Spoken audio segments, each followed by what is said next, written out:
네, 안녕하세요. 저는 사회적 협동조합 사랑과 세상의 전민강 팀장이라고 합니다. 오늘은 사회적 협동조합 설립 절차에 대해서 알아보는 시간을 가지려고 합니다.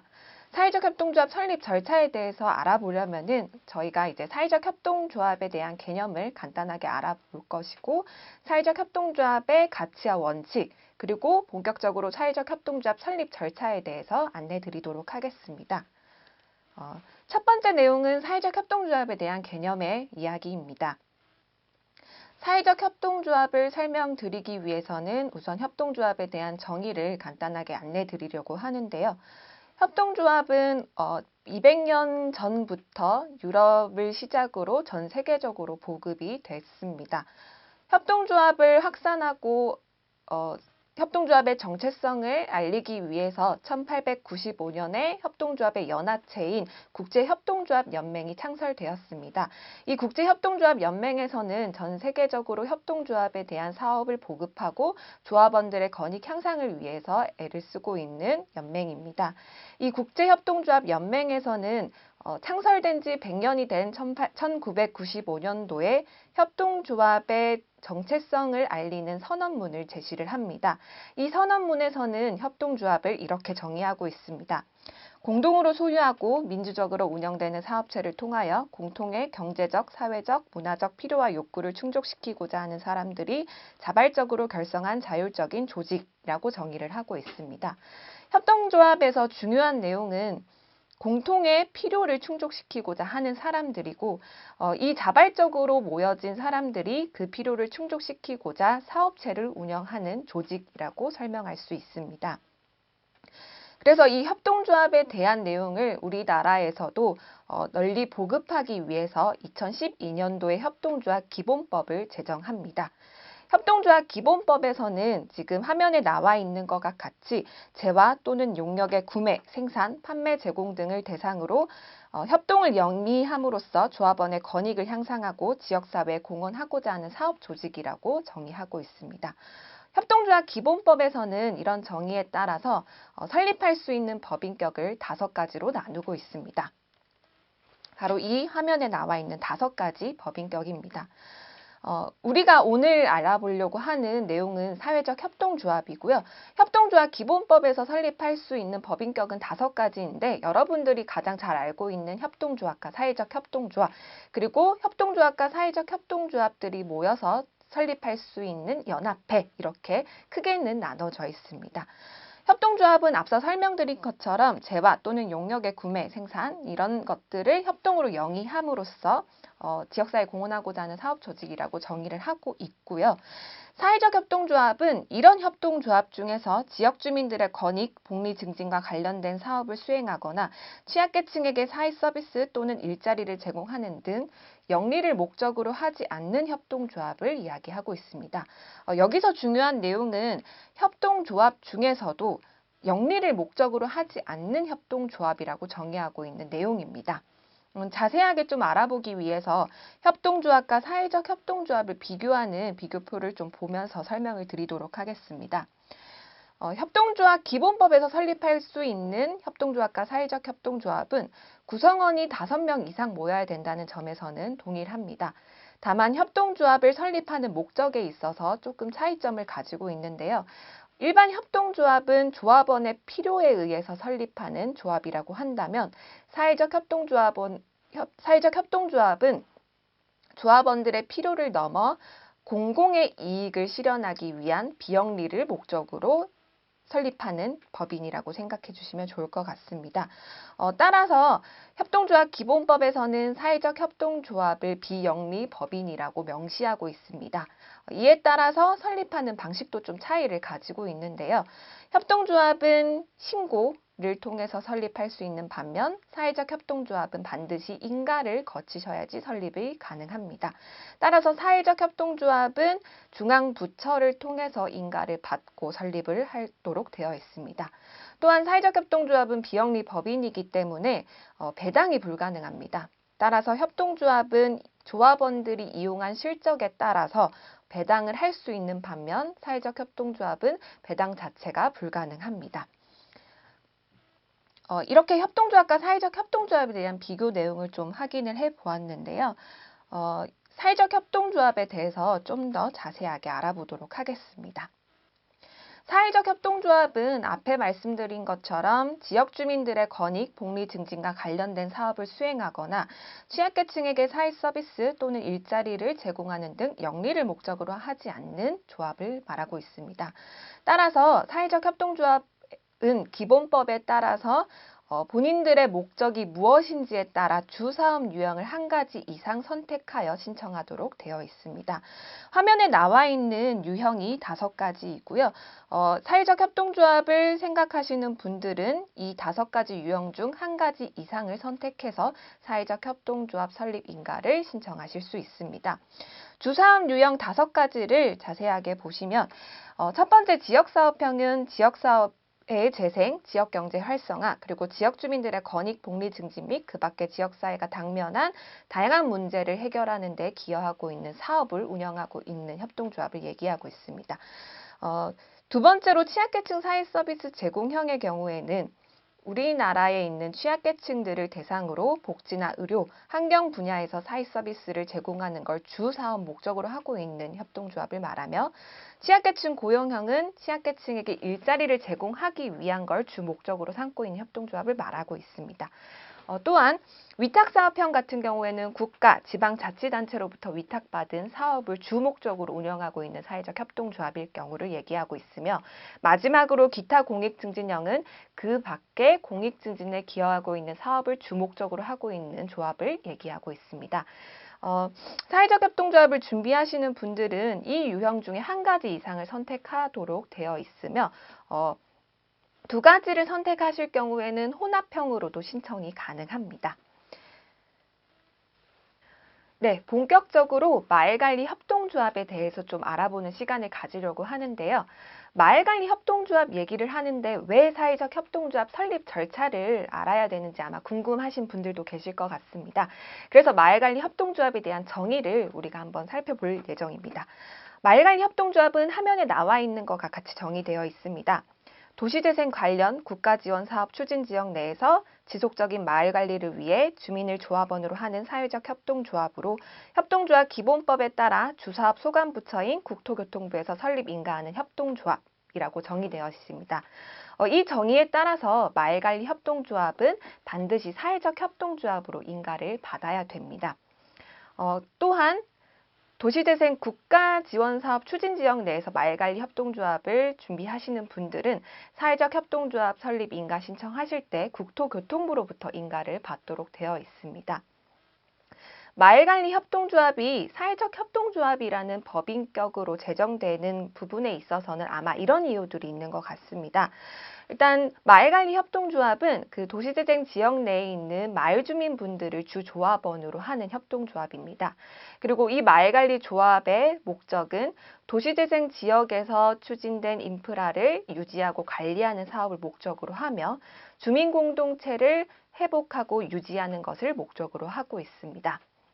따라서 이 마을관리 협동조합의 주인인 주민분들이 민주적으로 의사결정을 갖출 수 있는 구조를 사회적 협동조합에서는 가지고 있기 때문에 민주적인 의사결정이 가능할 수 있습니다. 또한 사회적 협동조합의 목적은 앞서 설명드린 것처럼 조합원들의 권익을 향상하거나 조합원들의 필요를 충족시키는 것을 넘어서 공공의 이익을 달성하는 데 목적을 가지고 있습니다. 마을관리 협동조합은 목적 자체가 지역 주민분들의 이익만이 아니라 지역 사회의 기여와 발전을 목적으로 하고 있기 때문에 사회적 협동조합의 법인격에 조금 더 적합할 수 있을 것 같습니다. 또한 사회적 협동조합은 이러한 공공의 이익을 실현하기 위해서 사업을 수행함으로써 목적을 달성합니다. 사회적 협동조합은 이러한 공익 목적을 달성하기 위해서 수행할 수 있는 사업의 범위가 굉장히 넓습니다. 따라서 다른 비영리 법인에 비해서 수행할 수 있는 사업의 범위가 넓기 때문에 또 하나의 장점을 가져갈 수 있다고 생각이 됩니다. 마을관리 협동조합은 사회적 협동조합이라는 법인격을 통해서 다양한 사업을 수행할 수 있으며 수행한 사업을 통해서 발생하는 이익은 지역 주민분들의 일자리를 창출할 수 있고 지역 주민들의 소득에 기여할 수 있으며 다시 지역에 재투자하는 선순환 구조를 가질 수 있습니다.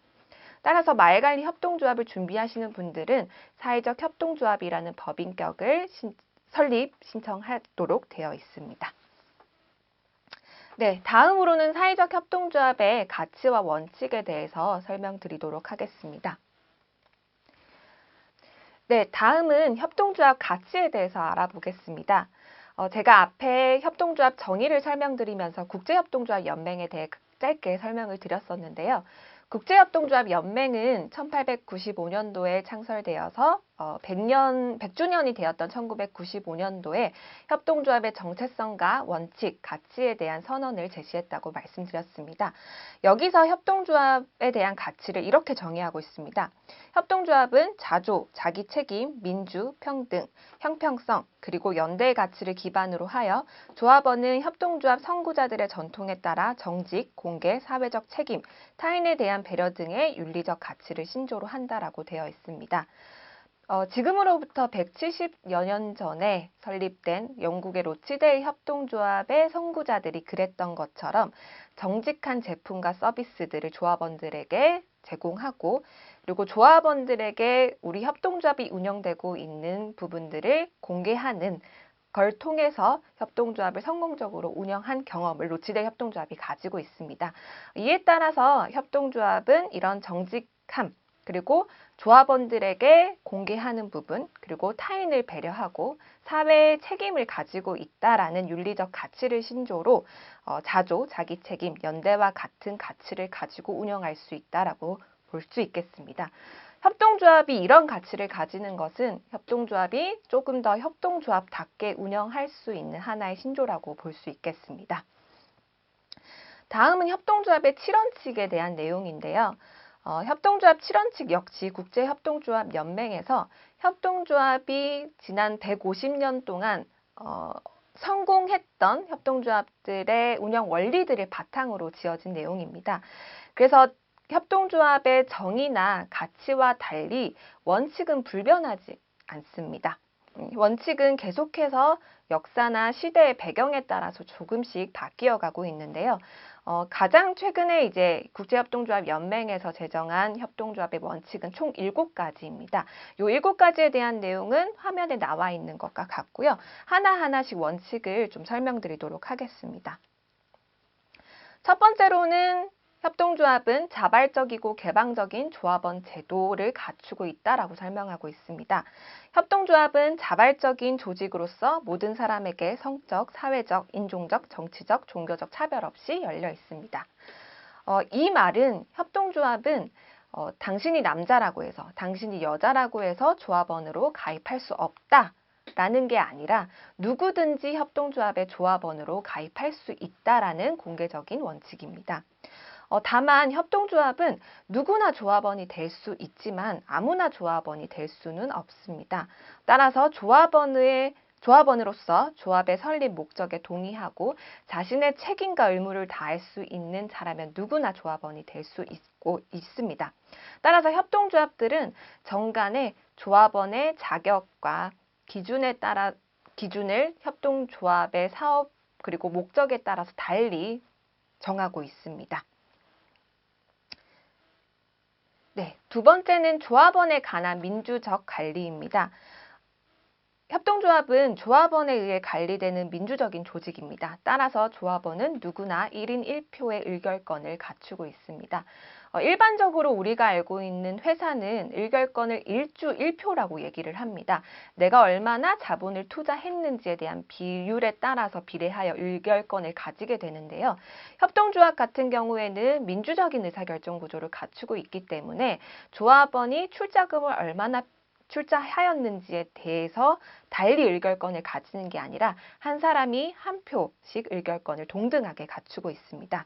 그래서 이 조합원분들은 조합이 정책을 수립하거나 또는 조합의 중요한 의사결정을 할 때 조합원들이 다 같이 민주적으로 의사결정을 할 수 있도록 총회 그리고 이사회라는 기구를 두고 있습니다. 다만 사업을 운영하는 데 있어서 협동조합의 임원으로 선출된 임원분들은 조합원과 상하관계에 있는 것이 아니라 조합과 조합원에 대해서 책임을 가지고 봉사하여야 할 것입니다. 세 번째로는 조직 조건의 경제적 참여입니다. 조합원들이 경제적으로 참여한다라는 내용인데요. 조합원은 협동조합에 필요한 자본을 조성하는 데 공정하게 참여합니다. 그리고 조성된 자본을 민주적으로 통제하고 있습니다. 협동조합은 사업을 수행하는 데 있어서 필요한 자본을 조합원들이 스스로 조달하는 데 그 의의가 있다고 볼 수 있습니다. 그래서 조합원들은 자본을 스스로 조달하며 적극적으로 사업에 참여하고 이용함으로써 조합 설립 목적 실현에 이바지하고 있습니다. 또한 협동조합은 자본 조달에만 참여하는 게 아니라 출자 배당이 있을 경우에 조합원은 얼마나 이 협동조합에 참여하고 이용했는지에 따라서 배당금을 가져갈 수 있다라는 또 차이점이 있습니다. 네 번째는 자율과 독립에 대한 내용입니다. 협동조합은 다른 조직과 약정을 맺거나 또는 외부에서 자본을 조달할 때 조합원에 의한 민주적 관리가 보장되고 협동조합의 자율성이 유지되어야 합니다.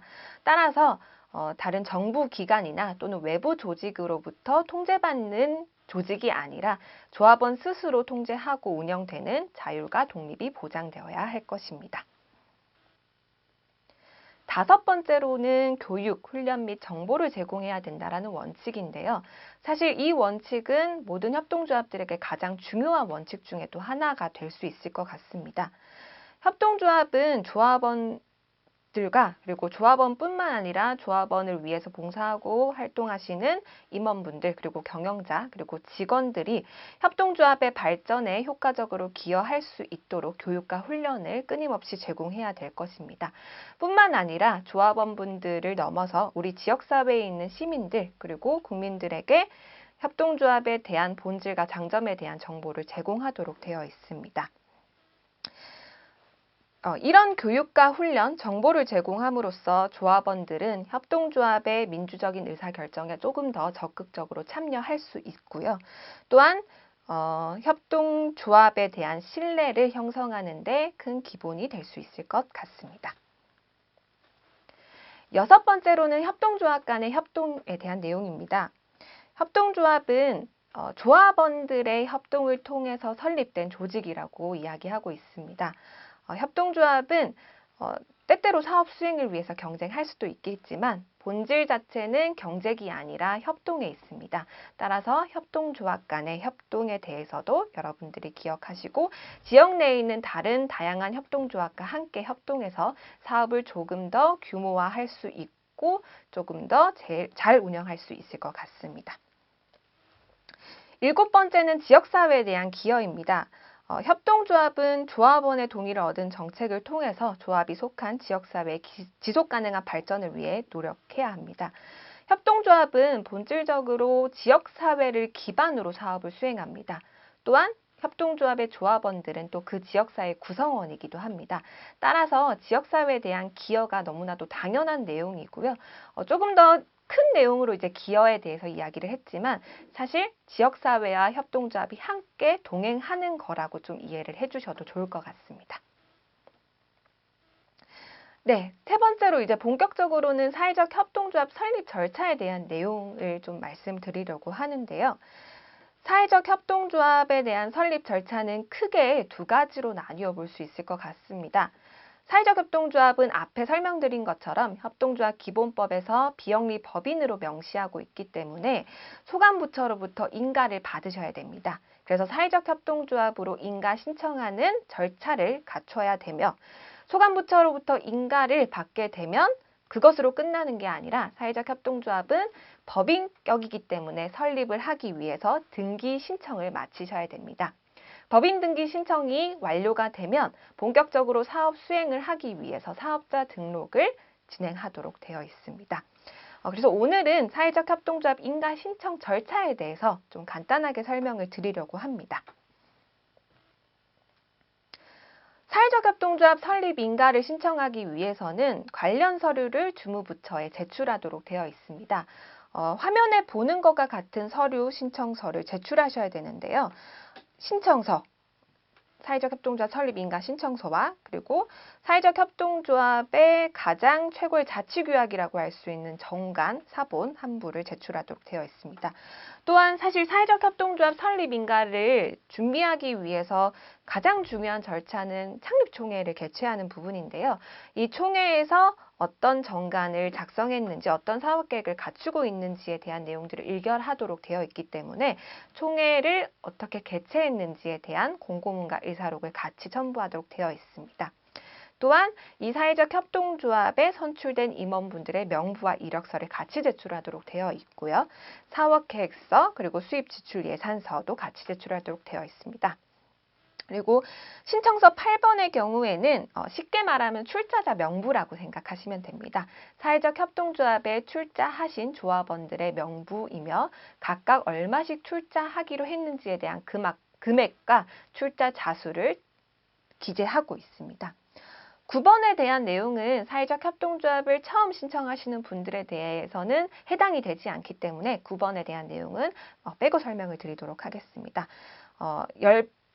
신청서 10번의 경우에는 발기인가 설립 동의자 명부인데요. 쉽게 생각하시면 사회적 협동조합에 출자하신 분들을 발기인가 설립 동의자로 나누어서 명부를 작성하도록 되어 있습니다.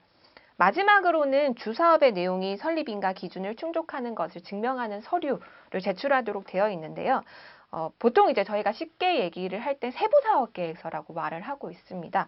사회적 협동조합은 제가 앞서 설명드린 것처럼 비영리 법인이고 또 주사업 목적이 공공의 이익을 실현하는 데 있다고 설명을 드렸습니다. 그래서 공공의 이익을 실현하는 데 있어서 주사업 유형이 총 5가지가 있고 그 5가지 중에 한 가지 이상을 선택해서 신청해야 된다고 설명을 드렸는데요. 각각 그 설립 유형의 기준을 충족하고 있는지를 보기 위한 사업계획서라고 생각해 주시면 좋을 것 같습니다. 네, 사회적 협동조합 설립 절차에 대해서 간단하게 알아볼 예정입니다. 설립 절차에서 가장 중요한 건 사회적 협동조합을 준비하시는 분들입니다. 사회적 협동조합을 설립하시려는 분들을 보통 발기인이라고 표현을 하고 있습니다. 이 발기인 분들은 사회적 협동조합을 설립하기 위해서 가장 중요하게 해야 될 것으로는 창립총회를 하도록 되어 있는데요.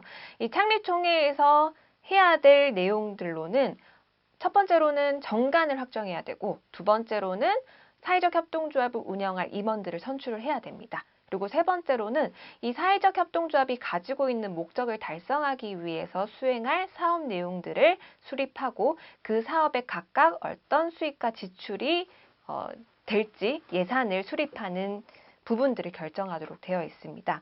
근데 창립총회가 정관이라든지 사업계획에 대한 준비가 되지 않은 채로 개최된다면 굉장히 많은 시간이 소요될 수밖에 없습니다. 따라서 발기인분들은 창립총회를 개최하기 전에 보통 총회를 준비하기 위해서 정관 초안을 작성하고 사업계획과 수립 예산안을 수립하는 초안을 작성하도록 되어 있습니다. 따라서 최초의 사회적 협동조합을 준비하시는 발기인 분들은 발기인 모임을 통해서 법인 설립을 준비하도록 되어 있는데요. 사회적 협동조합의 설립 목적과 그 목적을 달성하기 위한 사업 모델을 계획하는 여러 가지 회의를 아마 거치시게 될 겁니다. 이 회의를 거치시는 과정에서 아마 사회적 협동조합의 조합원은 어떤 자격을 갖춘 사람으로 모집할 것인지에 대한 내용부터 사업을 수행하기 위해서 필요한 자본을 어떻게 조달할 것이냐, 그 자본을 조달하기 위해서 출자금은 각각 얼마만큼 출자를 할 것이냐, 이후에 그 운영비를 확보하기 위해서 어떤 재원 방법을 가질 것이냐 등등에 대한 내용들을 회의를 통해서 아마 결정할 수 있을 겁니다. 그래서 이런 회의를 통해서 결정된 내용을 바탕으로 정관과 사업계획서를 작성하도록 되어 있습니다. 정관은 처음 작성하시기에 아무래도 어렵다 보니까 협동조합 공식 홈페이지를 통해서 사회적 협동조합의 표준 정관을 다운받아서 활용할 수 있습니다. 사회적 협동조합 표준 정관은 있는 그대로 사용하시는 게 아니라 우리 조합의 목적과 사업 내용에 맞게끔 언제든지 수정 변경해서 사용할 수 있습니다. 다만 정관을 수정하실 때 협동조합 기본법에 위반되지 않는 내용으로 작성하시는 게 중요합니다. 그래서 표준정관을 토대로 우리 내용에 맞는 목적과 사업 내용들 그리고 출자금 등등의 내용들로 정관 초안을 작성하게 될 것이고요. 이 정관에서 작성된 내용을 바탕으로 우리 사회적 협동조합이 올해 설립 인가를 신청하는 그 당해 연도에 어떤 사업을 할 것인지에 대한 세부적인 내용들을 계획서에 담게 되어 있습니다. 이 사업 계획에는 사업에 대한 내용뿐만 아니라 얼마나 수입이 나올 것이고 그 사업을 하기 위해서 들어가는 비용은 얼마나 소모될 것인지에 대한 예산도 같이 작성하도록 되어 있습니다. 따라서 이 발기인분들이 정관과 사업계획서 초안을 작성하도록 되어 있는데 이 초안 작성이 마련이 되면 창립총회를 준비하실 수 있습니다. 네, 발기인분들이 정관과 사업계획서 초안을 마련하게 되시면 창립총회 개최를 본격적으로 준비하게 됩니다. 창립총회를 개최하기 전에 사실 가장 중요한 건 창립총회를 한다라는 내용을 발기인과 설립 동의자분들에게 충분히 알 수 있는 방법으로 공고해야 된다라는 내용입니다. 따라서 사회적 협동조합의 주사무소로 사용할 사무실에 창립총회 공고문을 게시하는 방법도 있으며 또는 발기인과 설립 동의자분들의 이메일을 통해서 창립총회 개최 공고문을 공고하시는 방법도 있습니다. 다만 여기서 중요한 건 창립총회를 개최하기 7일 전에 공고를 해야 된다라는 내용이 중요합니다. 여기서 7일 전은 창립총회 공고일과 창립총회일을 제외하고 반드시 7일이 지나야 되는데 이 7일이라는 기간은 협동조합 기본법에서 명시하고 있는 내용이기 때문에 굉장히 중요합니다. 따라 이 7일이라는 기간을 두고 있는 건 창립총회라는 건 결국 발기인과 설립 동의자들이 우리 사회적 협동조합을 설립하기 위해서 중요한 내용들을 의사결정하는 과정을 다루는 자리인데 충분히 많은 발기인과 설립 동의자분들이 참석할 수 있도록 하기 위한 기간이라고 생각해 주시면 좋을 것 같습니다. 창립총회 공고를 하실 때는 반드시 창립총회 개최일과 창립총회를 하는 장소 그리고 창립총회 어떤 안건들로 의사결정을 할 것인지에 대한 주요 안건들을 작성하셔야 됩니다. 이 창립총회 개최 공고가 끝나면 창립총회 당일에 이제 창립총회를 개최하시게 되실 건데요. 앞에 계속 설명드렸던 것처럼 창립총회에서는 우리 발기인분들이 작성하신 초안에 대해서 확정하는 과정을 가지도록 되어 있습니다. 그래서 첫 번째로는 정관을 승인해야 되고요. 그리고 두 번째로는 우리 사회적 협동조합이 어떤 사업을 할 것이고 그 사업에 어떤 예산들이 들어가는지에 대한 사업계획서와 수입지출예산서를 승인하는 과정을 거칩니다. 그리고 중요한 세 번째 내용은 사회적 협동조합의 이사와 이사장 그리고 감사가 각각 어떤 분들이 되실지 조합원분들이 선출을 해주시게 되어 있습니다. 그래서 임원 선출하는 부분이 필요하고요. 그 외에 기타 설립에 필요한 사항들을 창립총회에서 결정하도록 되어 있습니다. 창립총회에서는 이 네 가지에 대한 내용을 반드시 필수적으로 창립총회에서 다뤄주셔야 되고요. 이 해당 의결 사항은 출석 인원의 3분의 2 동의를 얻어야지 의결이 가능합니다. 네, 이 창립총회가 끝나면 본격적으로 설립인가 신청을 하실 수 있습니다. 말관리협동조합의 경우에는 앞서 정의에서 살펴보신 것처럼 반드시 국토교통부로부터 인가를 받으셔야 됩니다. 그래서 국토교통부에 설립인가 신청 서류를 제출하도록 되어 있는데 이 신청 서류를 제출하실 때는 우편으로 제출하셔도 가능합니다. 그래서 이 설립인가 기간은 보통 60일이 걸린다고 얘기를 하고 있는데요. 만약에 마을관리협동조합을 준비하시는 분들이 사회적 협동조합 설립인가 신청서를 국토교통부로부터 제출하시게 되면은 이 국토교통부가 신청서를 접수하고 도시재생지원기구인 한국사회적기업진흥원으로부터 전달을 합니다. 이 진흥원에서는 저희 권역별 지원기관에 실서 협조를 요청을 하시고요. 한국사회적기업진흥원과 권역별 지원기관이 각각 사회적 협동조합 설립 인가에 대한 실사를 준비를 하게 됩니다. 그래서 이 설립 인가 신청 서류 중에서 혹시 보완할 내용이 있다면 보완 기간을 충분히 거쳐서 최종적으로 서류 검토를 하도록 되어 있고요. 진흥원과 지원기관에서 검토한 서류 서류가 최종적으로 중앙행정기관에 전달이 되면 중앙행정기관에서 최종적인 검토를 하고 설립인가증을 발급하게 되어 있습니다. 그래서 사회적 협동조합은 설립인가를 보통 60일 안에 설립인가증을 수령하게 되는데 앞에 설명드린 것처럼 설립인가증을 받고 사실 끝나는 게 아니라 가장 중요한 부분은 등기소에 가서 법인 설립을 등기하셔야 된다는 내용입니다. 그래서 사회적 협동조합을 준비하시는 분들은 그 중앙행정기관으로부터 설립인가증을 수령받고 60일 안에 주된 사무소의 소재지에서 설립 등기를 마치셔야 됩니다. 설립 등기는 보통 통상적으로 신청하시고 한 일주일 정도 걸리는 걸로 알고 있습니다. 따라서 법인 설립이 조금 급하신 분들 같은 경우에는 60일 안에 설립인가증을 수령하시고 가급적 빠른 시일 내에 등기 절차를 거치셔야 될 겁니다. 여기 이제 화면에 나와 있지는 않지만 설립 등기가 끝나고 나면은 이제 실제 사업을 개시하셨을 때 사업 개시 후 사업 개시를 하기 위해서 세무서에 가셔서 사업자 등록증까지 발급을 받으시면 본격적으로 사회적 협동조합으로서 사업을 할 수 있는 준비를 다 끝마치게 됩니다. 네, 여기까지 사회적 협동조합 설립 절차에 대해서 설명을 드렸습니다. 감사합니다.